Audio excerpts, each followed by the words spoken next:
Assalamualaikum warahmatullahi wabarakatuh.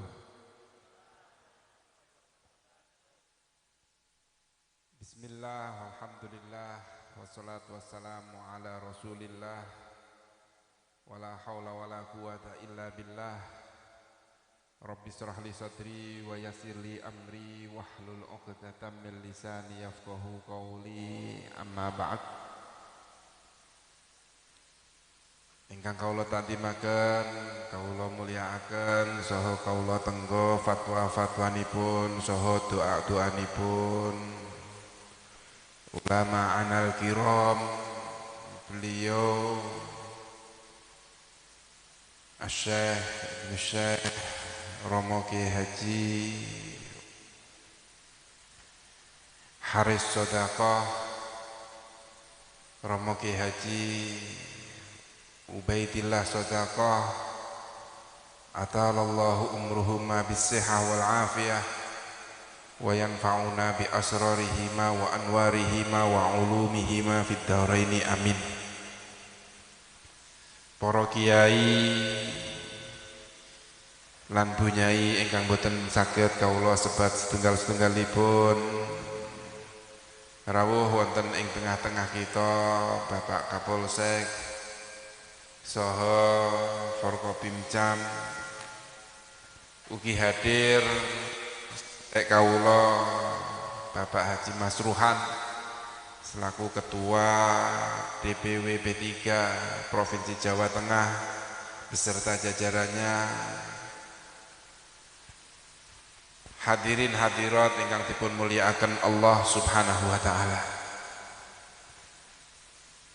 Sepindah tentu ngunjukaken syukur kula dhateng Allah Subhanahu wa taala wonten ing dalu menika kawula saged sowan dhateng ngarsanipun panjenenganipun, utaminipun dhateng beliau Kiai Haji Haris Sodaqah lan Ubaid Sodaqah wonten rangka khataman ngaos Hikam Ibnu Athaillah As-Sakandari. Beliau Ibnu Athaillah As-Sakandari menika estu perpaduan ulama ingkang pundi ulama tentang khazanah keilmuan disarengi kalih ulama sufi utawi ahli thariqah, sehingga estu dalu menika remen saged nambahi kula kalih panjenengan supados saged tawadhu, saged khusyuk, mboten sombong. Niki selain beliau ahli sufi, beliau ahli fiqih, tetapi di balik cerita beliau ini menjadi suri tauladan bagi kita. Sehingga malam ini kula bahagia saestu saged derek hataman dipun paringi kehormatan dipun aturi wonten ing hataman hikam. Tentu sholawat lan salam kita aturaken dhateng junjungan Nabi kita Nabi Muhammad sallallahu alaihi wasallam. Mugi waosan sholawat lan salam estu-estu ngantaraken kula kalih panjenengan dados umatipun Kanjeng Nabi ingkang angsal syafaat, utaminipun syafaatil uzma. Para bapak, para ibu ingkang kawula mulyakaken, kawula mboten pengin dawa-dawa, tetapi kawula namung pengin matur bilih dalu menika nggih menika majelis ilmu. Ilmu menika wonten ingkang asma ilmu hakikat, wonten ingkang asma ilmu syariat. Ilmu syariat boten sanes nggih menika lewat kitab-kitab, lewat buku-buku syariat, baik menika madzhabul arba'ah, baik menika nahwu, sorof lan lintu-lintunipun. Niku ilmu syariat. Termasuk nggih menika pasti Al-Qur'an saha hadis. Lan ilmu hakikat menika saged dipun pendet nggih menika kanthi suhbah. Nggih menika ngrencangi utawi lenggah wonten ngarsanipun para ulama. Kados ingkang dipun lampahi dening para rawi ahli hadis. Niku kejawi beliau belajar syariat ugi belajar hakikat sebab suhbah dateng Kanjeng Nabi. Ingkang lahiraken akhiripun makrifat. Niku ilmu hakikat. Ilmu hakikat kejawi saged suhbah ugi dipun latih. Nggih menika ati niku dilatih. Saged ngraosaken taladzat, saged ngraos nikmat niku sebab ilmu hakikat. Lah wonten ing dalu menika kula kalih panjenengan dipun ajak kalih beliau Ki Haris Sodaqoh ngaos kitab hikam ingkang macam-macamipun dipun kuasai. Sehingga akhiripun beliau niku terkenal kalih ahli sufinipun niku sak sampunipun beliau beat dateng napa tarekah nggih menika tarekah Syadziliyah. Beliau niku ten silsilah tarekah napa Syadziliyah niku orang ketiga. Nggih menika Imam Syadzili nggadahi murid nggih menika Abul Abbas Al-Mursi. Abul Abbas Al-Mursi guru favoritipun pengarang kitab hikam. Terus beliau penerus mazhab Maliki, tarekah Syadzili, murid kedua dari tarekah utawi napa sahibut tarekah Syadzili. Yang menarik adalah antaranipun guru beliau kalih kisah beliau piyambak. Jadi Abul Abbas ini adalah orang Spanyol. Orang Spanyol. Atau kalau di kalangan Arab niku terkenal dengan Al-Andalus, Andalusia. Ini Spanyol, kota peradaban, kota keilmuan, kota kejayaan Islam di Eropa. Ketika kita melihat kota yang seperti itu, maka apa yang terjadi? Yang menonjol adalah di sisi syariat, pemikiran. Sehingga tidak salah kalau muncul gurunipun beliau Ibnu Athaillah As-Sakandari Abul Abbas yang mana ahli nopo syariat fikih. Beliau bisa menjadi murid dari sahibut tarekah Syadzili ketika beliau ingin menunaikan haji. Abul Abbas mau haji ketika zaman semonten dereng wonten pesawat, yang ada kapal. Sehingga dari Spanyol beliau menaiki kapal untuk menunaikan haji. Di pertengahan laut, pertengahan jalan, tiba-tiba muncul badai, yang mana badai itu akhirnya mengantarkan Abul Abbas, Syekh Abul Abbas gurunipun Sahibul Hikam menika terdampar wonten ing daerah Tunis. Tenggone negara Tunis, tepatipun tenggone desa Sudzaila. Terus Imam Syadzili, kenapa dikatakan Syadzili? Karena napa beliau besar terkenal dari napa daerah Sudzaila. Sami Ibnu Athaillah As-Sakandari terkenal Askandaria. Beliau karena lahir dari Mesir di daerah Iskandaria. Ketika Abul Abbas itu terdampar di sebuah daerah Sudzaila, orang kalau pinter orang kalau memiliki ilmu itu akan terlihat berbeda. Ketika beliau berada di Sudzaila itu ketemu dengan murid-muridnya Imam Syadzili. Dan ketika itu murid-muridnya Imam Syadzili itu mengetahui bahwa ini orang tidak bayan-bayan, orang yang memiliki ilmu, terlihat dari cara berpakaian. Makanya berpakaian itu penting. Pakaian itu penting, identitas. Identitas itu perlu dibangun. Tapi juga tidak harus identitasnya tok, tapi juga isinya juga harus diisi, harus diperdalam. Dan Abul Abbas ini terkenal, kelihatan. Maka murid-muridnya Imam Syadzili itu berbondong-bondong mengajak Abul Abbas. Abul Abbas, ayo bersama kami untuk belajar ngaji zikir di tempatnya sapa Imam Syadzili. Waktu itu belum mengatakan Imam Syadzili, tapi guru kami. Jawabanipun apa? Niki. Jawabipun Abul Abbas niku nganyelaken. Cara temriki seumpami nggih kados Kiai Masruhan lah.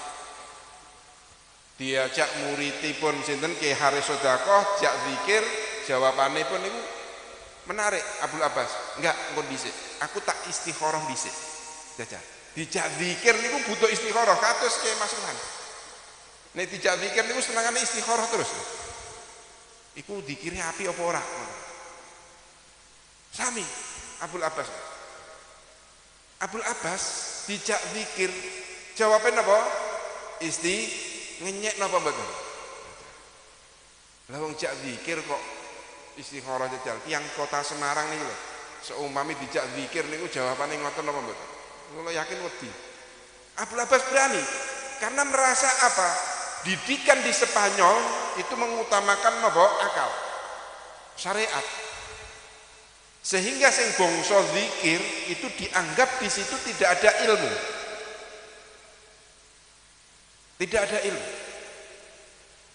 Tapi kalau orang yang ahli fikih itu pasti akan menepati janji. Sebenarnya menolak, tapi wis kadung ngomong istikharah gitu, istikharah itu nah. Di dalam istikharah Abul Abbas, beliau dalam mimpinya bertemu dengan seorang syekh tua lagi ngajar. Di samping kanan dan kirinya ada anak-anak muda. Beliau diajar. Sehingga ketika beliau bangun ketemu dengan murid-muridnya Imam Syadzili, nggak bisa jawab apa-apa karena mimpinya nopo belajar menghadap ke guru.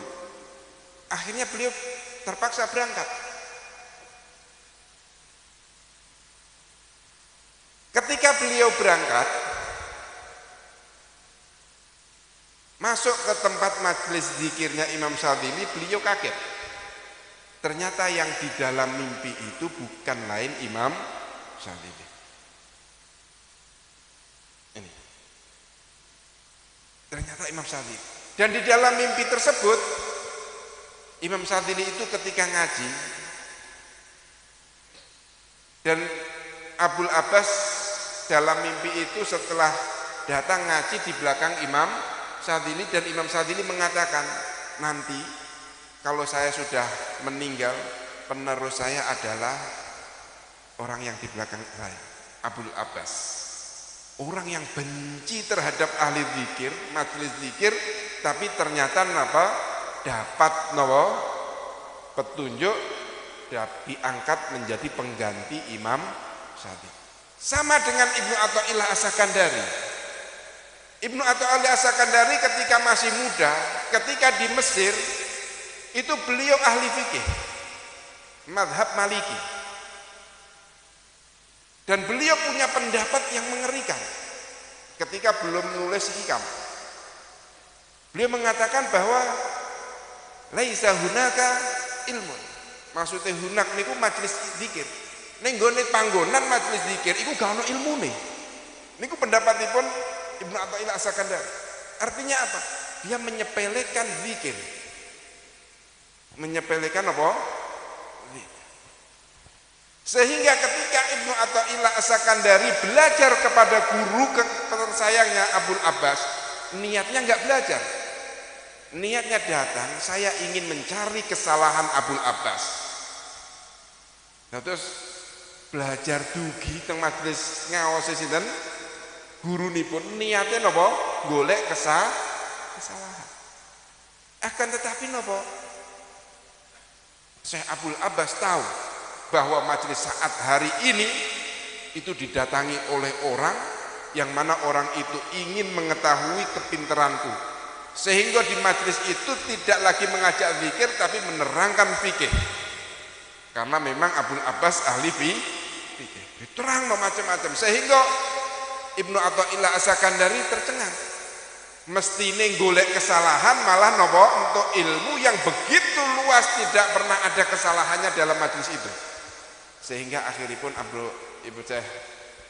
Ibnu Athaillah As-Sakandari baiat datang gurunipun, dianggap bahwa Abul Abbas adalah guru yang paling berharga di hati Ibnu Athaillah As-Sakandari, sehingga beliau akhiripun ngarang sufi. Di sini kula cerita kados ngeten pengen mengajak bahwa kita untuk menuju ke sufi, tasawuf, ahli tawadhu seperti beliau, Kiai Haris Sodaqoh, Kiai Ubed, itu dimulai dari pengetahuan fikihnya. Ilmu napa fikih syariat dijalankan dulu. Dan itu perjalanan seperti itu semua. Imam Ghazali sebelum punya karangan monumen kitab tasawuf, beliau juga kitab Ihya, beliau juga ahli syariat. Bahkan beliau sebelumnya itu menjabat sebagai direktur madrasah. Berarti nek madrasah direktur ini nek perusahaan, nek madrasah niku rektor, mudir. Dan beliau merasa bahwa ora butuh donya. Saya takut kepintaran saya kok dihiasi dengan keduniaan, sehingga akhirnya beliau lari. Maka di sini kalau pengen kita itu bersyukur nggih, dalu ini kita diberi kesempatan ngaos hikam sampai hatam, artosipun bahwa puncak dari syariat itulah sufi, itulah tawadhu, mengantarkan kita lebih tawadhu, lebih merunduk wedi karo Gusti Allah. Dan ini kita patut bersyukur malam ini kita bisa mengikuti ini, pengajian hataman hikam. Maka sudah enggak salah nggih bahwa bagaimana Kiai Haris Sodaqoh dalam berpolitik, tetapi politik ini tidak menjadi tujuan utama, akan tetapi capaiannya adalah bagaimana syariat itu dijalankan, bagaimana agama itu berdiri, bagaimana dakwah itu dijalankan. Maka ini menjadi contoh kita semua bahwa kita memiliki kepintaran, memiliki keahlian, itu bukan lain untuk menjalankan syariat karena ilmu tawadhu utawi sufi. Niki ingkang saged kula aturaken matur suwun Kiai Haris, Kiai Ubed yang mengajarkan kita bagaimana kita tidak sombong, bagaimana kita tawadhu, menghargai pentingnya berdirinya agama, pentingnya politik untuk berjalannya agama. Niki saking kula matur sembah nuwun, mugi wonten manfaatipun. Lan terakhir estu kula nyuwun doa restu panjenengan sedaya khususipun para masyayikh. Mugi-mugi kula dados tiyang ingkang manfaat, ingkang saged nderekaken beliau Kiai Haris saged ngajaraken lewat politik berdirinya agama. Niki ingkang saged kula aturaken, mugi-mugi jenengan saged nampi napa ingkang kula aturaken. Akhiran hadanallahu wa iyyakum ihdinas siratal mustaqim. Wabillahi taufiq wal hidayah. Wassalamualaikum warahmatullahi wabarakatuh.